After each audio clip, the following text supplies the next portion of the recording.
আওয়ামী দুঃশাসনে কিভাবে $16 বিলিয়ন কিভাবে ওই দুর্বৃত্তরা বিদেশে তারা পাচার করেছে। আপনারা 6 মাসে কিছু করতে পারলেন না, 6 বছর সময় পেলে আপনারা যে কিছু করবেন তার কি কোনো ভরসা করা যায়? তিনটা তত্ত্বাবধায়ক সরকারের মেয়াদ আপনারা পার করে ফেলেছেন, এখনো পর্যন্ত সংস্কার এটা বুলি হিসাবে আমরা আপনাদের মুখে শুনি। আপনার উপরে মব সন্ত্রাস চালিয়ে দিয়ে আপনাকে ঘেরাও করা হবে না, তখন বুঝবো গণ অভ্যুত্থান সত্যি সত্যি আমাদেরকে মুক্তি দিয়েছে। আপনারা কি বুকে হাত দিয়ে বলতে পারবেন যে আপনারা গত 9-10 মাসে এখন আপনারা যা বলতে চান, আপনাদের কাছে যেসব তথ্য আছে সেই তথ্য নির্দ্বিধায় বুকে সাহস নিয়ে আপনারা সম্প্রচার করতে পারেন? এ কথা কি আপনারা বলতে পারবেন? পারবেন কিনা আপনারা অধিকাংশ বুকে হাত দিয়ে বলতে পারবেন না গত 10 মাসে আমরা একটা অসাধারণ অভ্যুত্থান করেছি, আমরা একটা গণজাগরণ ঘটিয়েছি।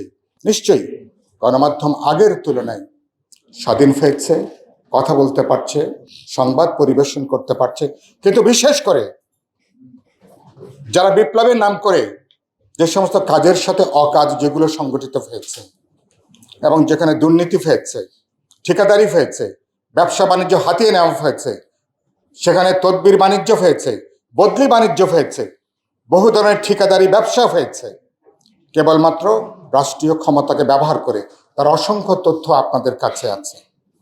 কিন্তু সেই তথ্যটা আমরা 10 ভাগের 1 ভাগও এখনো পর্যন্ত জানতে পারিনি।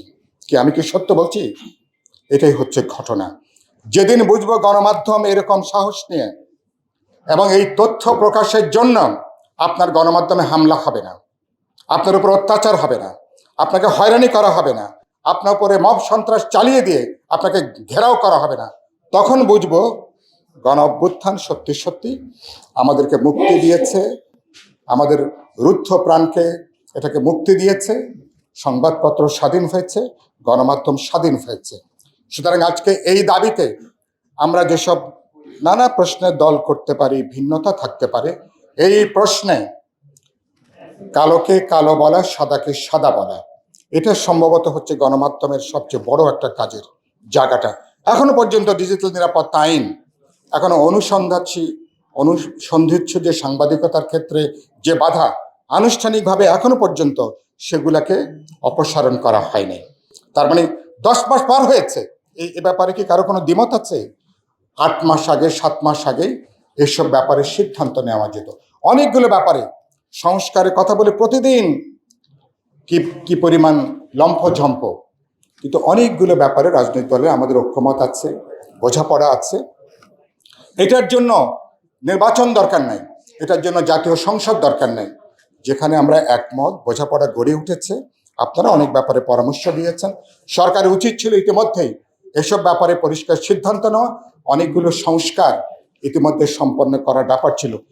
তিনটা তত্ত্বাবধায়ক সরকারের মেয়াদ আপনারা পার করে ফেলেছেন, এখনো পর্যন্ত সংস্কার এটা বুলি হিসাবে আমরা আপনাদের মুখে শুনি।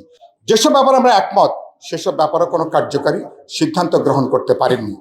ডক্টর দেবপ্রিয় ভট্টাচার্য আমার বন্ধু মানুষ, ওরা পরিশ্রম করে একটা শ্বেতপত্র কমিশন তারা জমা দিয়েছে। কবে? আজ থেকে 6 মাস আগে। আওয়ামী দুঃশাসনে কিভাবে $16 বিলিয়ন কিভাবে ওই দুর্বৃত্তরা বিদেশে তারা পাচার করেছে, $16 বিলিয়ন। 6 মাস পার হয়েছে, এ ব্যাপারে বিন্দুমাত্র কোনো উদ্যোগ নেওয়া হয় নাই দেশে যারা আছে তাদের বিরুদ্ধে, অথবা যে টাকাটা বিদেশে পাচার হয়েছে। আমি ইতিমধ্যে বলেছি, আপনারা 6 মাসে কিছু করতে পারলেন না, 6 বছর সময় পেলে আপনারা যে কিছু করবেন তার কি কোনো ভরসা করা যায়? ভরসা করা যাচ্ছে না। শেকড়টা কোথায়? গোটা লড়াইটা বৈষম্যের বিরুদ্ধে। এত কমিশন করলেন, বৈষম্য বিলোপের ব্যাপারে কোনো কমিশন নাই, দুর্বৃত্তদের ব্যাপারে কোনো ব্যবস্থা নাই। দুর্বৃত্তরা রাজনীতির মধ্যে ঢুকে পড়েছে, আর রাজনীতি অনেকখানি দুর্বৃত্তায়িত হয়েছে। অনেক সংস্কার করছেন, কিন্তু অর্থনৈতিক এই সমস্ত ক্ষেত্রে যদি সত্যি সত্যি কোনো সংস্কার করা না যায়, উপস্যা কিছু রাজনৈতিক সংস্কার করে আলটিমেটলি সংস্কারগুলো টেকসই হবে না। এই কথাটা বারবার করে আমরা বলবার চেষ্টা করেছি। গতকালকে প্রধান উপদেষ্টার সাথে আমাদের সভা ছিল, আমরা 1 ঘন্টা ওনার সাথে আলোচনা করেছি।